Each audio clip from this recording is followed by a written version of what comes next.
সাভারে ৬ জনকে হত্যার ঘটনায় সম্রাট নামের মানসিক ভারসাম্যহীন এক যুবককে গ্রেপ্তার করেছে পুলিশ। স্টাফ রিপোর্টার নাসিম খান জানান, আজ দুপুরে ১০ দিনের রিমান্ড চেয়ে সাভার মডেল থানা থেকে তাকে আদালতে প্রেরণ করে পুলিশ।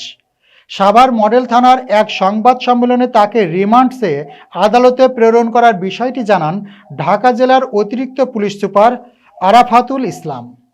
এ সময় আরাফাতুল ইসলাম বলেন, সাভার পৌর কমিউনিটি সেন্টারে ৫ জন এবং সাভার বাজার বাস স্ট্যান্ডে ১ জন সহ মোট ৬ জনকে হত্যা করেন তিনি।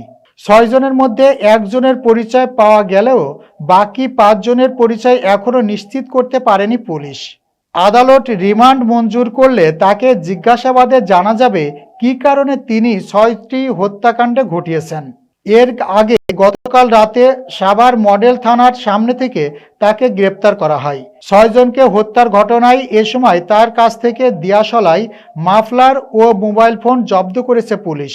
হত্যাকাণ্ডে অন্য কেউ জড়িত রয়েছে কিনা তা তদন্ত করছে পুলিশ। গ্রেপ্তারকৃত সম্রাট ভবঘুরে।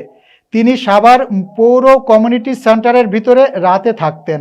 সিরিয়াস এই কিলারকে গ্রেপ্তার করায় স্থানীয়রা সন্তোষ প্রকাশ করেছেন। সিসিটিভির ক্যামেরায় ফুটেজে পর্যবেক্ষণ করে তাকে গ্রেপ্তার করা হয়েছে বলে জানিয়েছেন সাভার মডেল থানার ওসি আরমান আলী।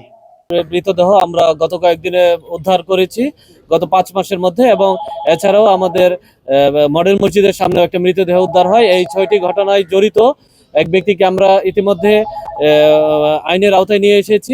উনি ইতিমধ্যে আমাদের কাছে প্রাথমিকভাবে স্বীকার করেছে যে এই ৬টি হত্যার সাথেই সে জড়িত রয়েছে।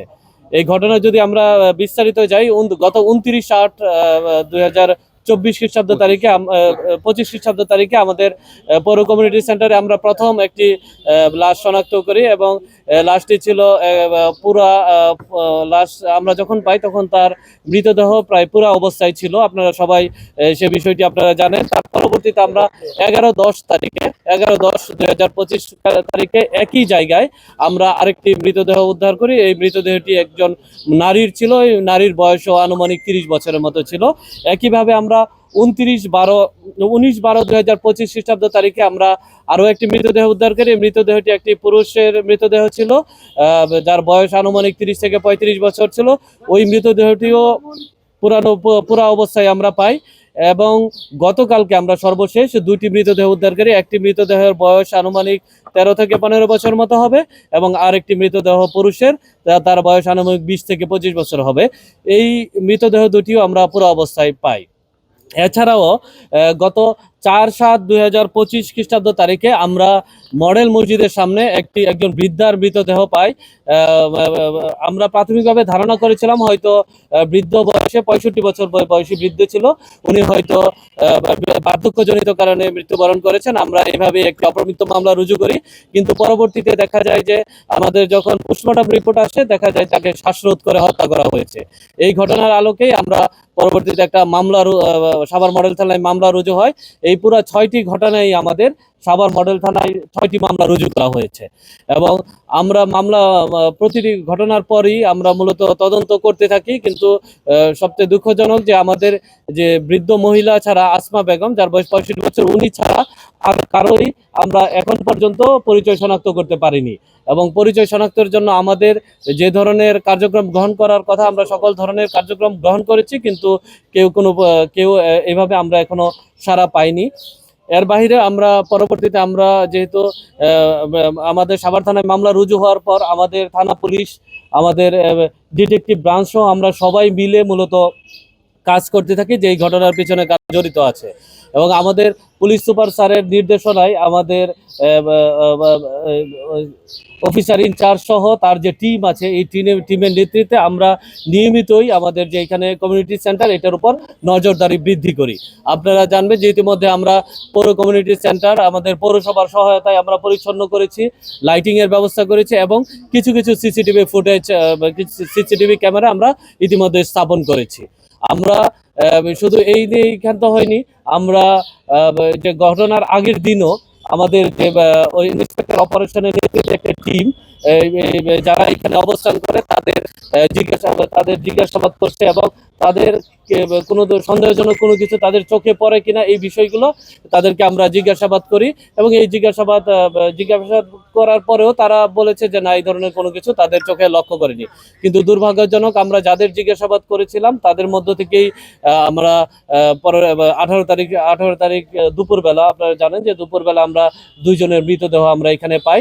এই মৃতদেহগুলো পাওয়ার পর আমরা যেহেতু সিসিটিভি ফুটেজ আছে, আমরা সিসিটিভি ফুটেজগুলো বিশ্লেষণ করি এবং আমরা সিসিটিভি ফুটেজে বিশ্লেষণ করে একজনের অবয়ব আমরা লক্ষ্য করি, যাকে আমাদের সন্দেহের তালিকায় নিয়ে আসি এবং তার নাম সে মশিউর রহমান খান ওরফে সম্রাট বলে তাকে নিজেকে পরিচয় দেয়। আমরা তাকে আমাদের হেফাজতে নিয়ে আসি। হেফাজতে আনার পর আমাদের যে টিম রয়েছে অফিসার ইনচার্জের নেতৃত্বে, এবং এখানে সবার সার্কেল অফিসার হচ্ছেন, অফিসার ইনচার্জ, ইন্সপেক্টর তদন্ত অপারেশন সহ আমাদের সকলেই আমরা ইন্টেন্সিভলি তাকে জিজ্ঞাসাবাদ করি। জিজ্ঞাসাবাদের এক পর্যায়ে এসে আমাদের কাছে প্রাথমিকভাবে স্বীকার করে যে না, এই 6টি ঘটনার সাথেই সম্রাট মশিউর রহমান খান ওরফে সম্রাট নিজে এটার সাথে জড়িত আছে বলে আমাদের কাছে প্রাথমিকভাবে সে স্বীকার করে। আমরা তাকে ইতিমধ্যে বিজ্ঞ আদালতে আমরা প্রেরণ করেছি। আমরা 10 দিনের রিমান্ড চেয়েছি। যদি এই ঘটনায় ওনার সাথে অন্য কেউ জড়িত আছে কিনা বা এই ঘটনার সাথে কোনো উদ্দেশ্য আছে কিনা, এই বিষয়গুলো যদি আমরা আদালত আমাদের কাছে আমাদের রিমান্ড মঞ্জুর করে, তাহলে পরবর্তীতে হয়তো আপনাদের সাথে ফলো আপে আপনাদের বিস্তারিত জানানো যাবে। আমাদের যে নাম বলেছে এবং ঠিকানা বলেছে ব্যাংক কলোনি, আমরা নাম এবং ঠিকানা অনুযায়ী আমরা গিয়েছি। আমরা এখনো ওইখানে ঠিকানা শনাক্ত করতে পারিনি এবং সে আলামত জব্দ বলতে যে সে প্রথমে হত্যার কাজে ব্যবহৃত একটা মাফলার রয়েছে, এই মাফলারটি ইতিমধ্যে জব্দ করা হয়েছে এবং সে যে আগুন দিয়ে পোড়ানো তার যে মোডাস অপারেন্ডি, এই দেয়াশালাইটিও আমাদের উদ্ধার করা আছে। আসলে আমরা খুব অল্প সময় তাকে আমাদের হাতে পেয়েছি। যদি আমরা বিজ্ঞ আদালতে, যেহেতু আমরা রিমান্ডের প্রেয়ার দিয়েছি, বিজ্ঞ আদালত যদি আমাদের রিমান্ড মঞ্জুর করে, সেক্ষেত্রে হয়তো জিজ্ঞাসাবাদে বাকি অংশ, যে উদ্দেশ্য কি, আরো কেউ জড়িত আছে কিনা এবং এই ধরনের ঘটনা অন্য কোথাও সে ঘটিয়েছে কিনা।